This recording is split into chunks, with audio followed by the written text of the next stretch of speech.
Hi friends, let's look at some sample spring semester plans for first grade. This is for you if you want an intentional plan to your second semester that sequences lessons over time. We're going to start with our big picture documents and then break those down to repertoire and lesson objectives for each class throughout that second semester. So this process starts with an outline for the full curriculum and then a scope and sequence for first grade specifically. Here's a picture of the curriculum outline that I'm working off of. You can see that we have kindergarten through 5th grade, and this document also includes older beginners as well. But of course, for our purposes here, we're going to be focused on that first grade section of the document. And these are the concepts that ideally we would be looking at over the course of the first grade year. From there, we can also look at this scope and sequence. This is like a time budget where we get to think about how long we want to spend on each specific concept. So how many weeks are we going to dedicate to reviewing previous concepts? How many weeks are we going to dedicate to learning so and me, things like that. And I've done a few videos on each of these documents before, so I will link those here. These documents, these long-range planning documents, they give us clarity on what we are teaching and when. The point is to keep us moving in the right direction throughout the year. And that's the important word, direction. The point is not that we need to be at any particular concept or that we need to be teaching a specific song by any specific week in the year. It's not that detailed. The idea is that we're always moving in the direction of the concepts that we want to be teaching. So with that in mind, we're going to start this process by looking back at what we've done in the first semester. I have a blank curriculum outline here, and let's imagine that in the first semester of the year, we looked at rhythm versus beat. Let's imagine that we looked at ta and toddy, both of those for rhythm. And let's say that we've reviewed 4 voices, melodic contour, singing voice, all of that kind of stuff. And let's say that we have moved past so and me for melody. And depending on your situation, that is a really reasonable set of concepts to look at in the first semester of first grade. But what happens if maybe you've just been working on steady beat, or maybe you've just been doing the fun song and games music class kind of thing, where we're not necessarily directing learning toward any particular concept. If that's what the first semester was, that's totally fine. That's what we would write in that box instead. So if we worked on learning some singing games, if we worked on developing beat competency, if we were working on pitch matching, whatever it was that we did in that first semester, that's what we'll write down first. And then whatever we write down for our focus for that first semester, we just do the next logical and artistic step from there. So if our first semester was singing songs and playing games without a core musical focus in terms of a musical concept focus, then we would start at the very beginning of the sequence, and that's what we would move forward to in the second semester. So let's imagine that we did go through these concepts that we just talked about in the first semester of first grade. Then we are ready to start the next steps for January. So let's look at some sample monthly plans for January through May. If you're following a scope and sequence like this one, you'll notice that there's already some time marked off for reviewing first semester concepts. That's what we're doing for a few weeks in December. So if that's the case, then in January, we can just kind of keep moving forward with musical concepts. So in January, our focus concepts might be a beat without a sound that is notated with a quarter rest, and then la in sol, la, sol, mi patterns. If those are our focus concepts, then we'll need some repertoire that kind of ties all of that together. So January songs might be Bluebird, bluebird through my window. We also might have Luna, Lunera, and We are dancing in the forest. And then for ta rest, a beat without a sound, we might have All around the buttercup. 1, 2, 3. We might also have Aperecinones, vamos a jugar. And another one that we can have is bell horses, what's the time of day?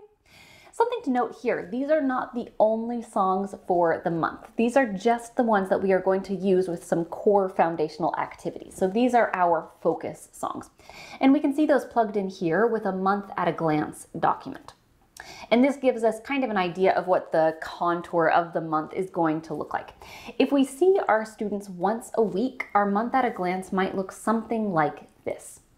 So we have la in, sol, la, sol, mi. We also have ta, rest, as our other musical objective for each class. And then you'll notice that in that third week of January, we have a moment where we are going to present what we are calling a beat without a sound. In this case, we are calling that ta, rest. And if you are following a sound to sight approach, then this will be familiar to you. We're going to have some experiences before the teacher adds the classroom label. And there's another video that you can watch about sound before sight if that's interesting to you. Okay, moving forward to February. In February, we can reinforce our conscious knowledge of ta, rest, that we already talked about in January. And we can also move forward on our classroom vocabulary for the pitch that is higher than so. In this case, the one that we're calling la. So with that in mind, our songs might be bell, horses, what's the time of day? We can have luna, lunera, and we are dancing in the forest. For ta, rest, we will have a new song, nabe, nabe, sokonuke. One very quick thing to note here, you will recall that in January, Bell Horses was one of our songs for ta, rest, and we are pulling it back into February, but this time we're recycling it for a different concept. We're using it here with law. So that's something to note, is that some of these songs are a rinse and repeat with the same concept, and some of them are a rinse and repeat with different musical concepts. Okay, so we have a 2-for-1 situation there. So with that, our February month at a glance could look something like this with our focus songs plugged in. We're going to continue working with la in sol, la, sol, mi. We're also continuing with ta, rest. And then there's a moment here in that second lesson where we're going to give a musical vocabulary. We're going to converge on the classroom label that we're all going to use for this pitch that is a step above so, which we are calling la. Something to notice here is that the fourth lesson in February is blank. This is an open lesson for breathing room, which is just like having margin in the schedule. So this is time to go back and review some things that need to be reviewed, or a time to do a one-off lesson around a holiday, or do something around a book, or a time to get a sub and take a week off, things like that. It's just planning with some open space in mind. And then we are on to March. In March, we can wrap up our work around ta, rest and move into 2-beat meter. And then melodically, we can continue working on la, but now we're going to switch up the patterns a little bit and change the context to things like so, mi, la, and a little bit of mi, sa, la.